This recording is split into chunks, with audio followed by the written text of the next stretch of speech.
Greetings to all student. बेटा ये हमारे वीडियो लेक्चर सीरीज़ में नेक्स्ट वीडियो है।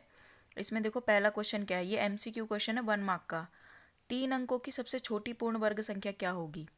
110 तो खुद ही पूर्ण वर्ग संख्या है ही नहीं, ये 12 का होता है, ये 10 का होता है, ये 125 भी पूर्ण वर्ग संख्या नहीं होती है। ठीक है, तो इसका आंसर क्या आ जाएगा, सीधा सीधा 100। ठीक है बेटे, चलो नेक्स्ट क्वेश्चन देखते हैं। क्वेश्चन देखो क्या है, 45 का वर्ग ज्ञात कीजिए। इस सिचुएशन में आपके पास चॉइस है, देखो आप डायरेक्ट भी निकाल सकते हो क्योंकि इसने बोला नहीं है कि मतलब कि मल्टीप्लाई करके नहीं निकालना, लेकिन मैं आपको उसी मेथड से सिखाऊंगी जिससे हमने 87 का स्क्वायर किया था। पिछली वीडियोस में मैंने आपको सिखाया था कि 87 का स्क्वायर भी पेपर में आया हुआ था, मैंने क्वेश्चन किया था ना वो, तो उस देखो क्वेश्चन इसी तरीके से रिपीट होता है। तो ये हो जाएगा 40 जमा 5। अब कैसे मल्टीप्लाई करना सिखाया था, 40 की मल्टीप्लाई पहले फिर इस पूरे से होगी, है ना, यहाँ मल्टीप्लाई का निशान लगा लेंगे, फिर +5 की होगी, ऐसे ही होगा। ठीक है, यहाँ पे क्या हो जाएगा, 40 की मल्टीप्लाई 40 से, फिर 40 की मल्टीप्लाई 5 से, पहले इसकी इससे हो गई, फिर इसकी इससे हो गई। ओके, फिर 5 की मल्टीप्लाई 40 से और 5 की मल्टीप्लाई 5 से, समझ गए ना। ऐसे करेंगे कैलकुलेशन, अब इनको मल्टीप्लाई कर देंगे, ये हो जाएगा 1600 प्लस ये हो जाएगा 5 चौक 20 यानी 200, फिर से 200 और ये हो जाएगा 25। ठीक है, तो सबको ऐड करेंगे तो क्या आ जाएगा, 1600 और 200 कितना हो जाएगा 1800, 1800 और 2 2000, 2000 और 2 जो ये 25 जोड़ेंगे तो क्या आएगा 2025। ठीक है, ये आपका आंसर हो गया। अब देखो इसी में नेक्स्ट क्वेश्चन क्या है, 14 और 15 के वर्ग के बीच में कितनी संख्याएं हैं। ऐसा क्वेश्चन हम पहले भी पढ़ चुके हैं। ठीक है, कि इनके वर्ग के बीच में कितनी संख्याएं हैं, सॉल्व करके बताइए। ये वाला क्वेश्चन 2 नंबर का है, ये 1 नंबर का क्वेश्चन है। तो इसको कैसे करते हैं, दोनों को जमा करेंगे, 14 और 15 को जमा करेंगे, कितना आ जाएगा 29, और उसमें से 1 माइनस कर देंगे, आंसर क्या आएगा 28। ईजी। ठीक है, कैसे करते हैं, दोनों को जमा करते हैं, फिर 1 माइनस कर देते हैं, ये आपका 28 जो है क्वेश्चन आ गया आंसर।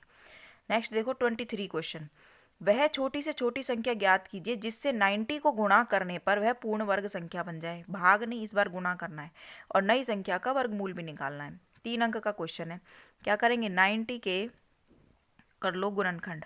ठीक है, 90 के गुणनखंड करोगे 2 से भाग दोगे, ये कितने पे जाएगा 45 पे। अब ये 2 से भाग होगा नहीं क्योंकि इसका इकाई अंक क्या है 5, शाबाश। ठीक है, इकाई अंक 5 हो, 3 हो, 7 हो, इन पे भाग जाता ही नहीं है। ठीक है, ये कितने से जाएगा 3 से जाएगा, 3 एकम 3, 3 पंजे 15, फिर 3 से जाएगा, 3 पंजे 15, ये आ गया आपका ये।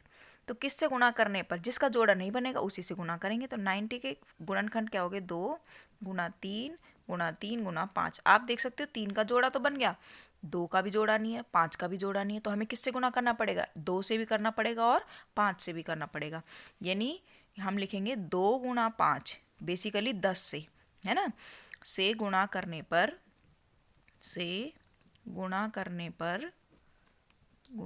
पर संख्या पूर्ण वर्ग बन जाएगी, पूर्ण वर्ग बन जाएगी। ठीक है, तो ये है, ये 2 तो हमने इस 2 के लिए लगाया है और ये 5 हमने इस 5 के लिए लगाया है। ठीक है बेटा, अब हम देखते हैं कि नई संख्या का वर्गमूल क्या होगा। तो नई संख्या का वर्गमूल क्या होगा, नई संख्या का वर्गमूल, ठीक है, वर्गमूल क्या होगा। तो नई संख्या का वर्गमूल, गुणनखंड क्या हो जाएंगे, 2 भी दे दिया हमने इसको, 3 इसके पास पहले से था, हमने इसको 5 भी दे दिया, जोड़े बना लो। ठीक है, क्या आएगा 2 गुणा 3 गुणा 5, मल्टीप्लाई कर लेंगे, 2 तिया 6 और 6 पंजे 30, 30 का वर्गमूल बनेगा। ठीक है, तो ये था आपका पूरा क्वेश्चन, 4 क्वेश्चन कराए हैं मैंने इस वीडियो में, तो ये आपको अच्छे से करने हैं अपनी कॉपी में और सॉल्व करने हैं। ठीक, thank you, subscribe to my channel and share, thank you.